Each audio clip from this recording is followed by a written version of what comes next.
We got a 1968 Buick Skylark, and to tell you the truth, I always liked the, better than the Chevys, I like the Buicks, the Oldsmobiles, and Pontiacs.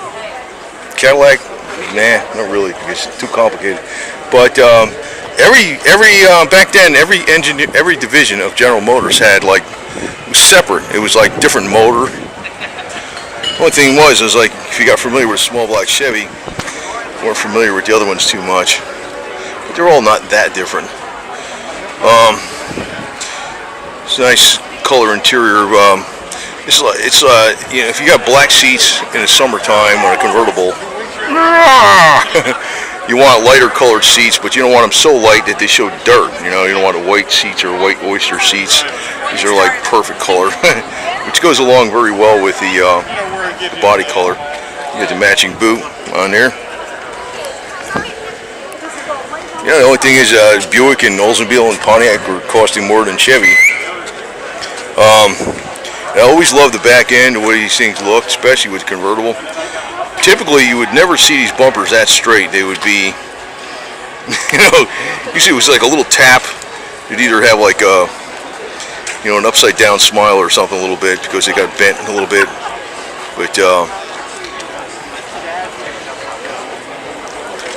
not an easy car to fix if it does get smacked in the rear, you know. But it has a cool styling to it because you can see how it curves in like this. See that? Unique touch. Then the insurance company started getting all bent out of shape about just make them all so they have 5-mile-an-hour speed limit bumpers. You know. Anyway,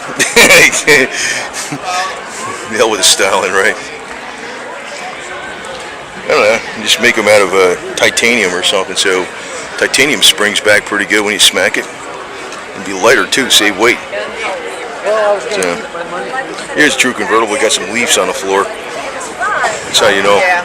And when we used to drive around my Sebring a lot. Always getting leaves in there.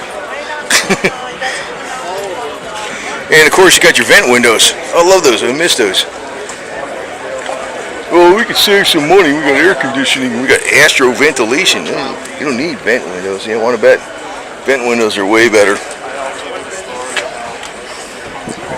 They're always coming up with these corporate excuses to take away better things that might cost them a penny, cut into their CEO salaries and stuff. You know, I mean, it's like, okay. I ain't pushing no, you know, Ocasio-Cortez garbage here. I'm just telling you that, you know, there is a excess going on there at the top. Not talking like Bernie Sanders stuff here either, you know. But reality is the corporate CEOs today are really making way the hell more than they used to relative to the workers. And then they cut out all this nice stuff like, you know, the cool looking bumper that's got a curve in it, and vent windows and things you put on the seats here with the little chrome doodad inserts and piping and stuff, and they don't do that stuff no more. You know, look at even the door panel. Even this was a lot simpler in the 50s, but it's way more decorative than it is today, you know. So it's a nice car. It's you know, you can tell it's not a restored car, but it's a nice car. It's a very nice car, and people drive it. They actually drive it. You see.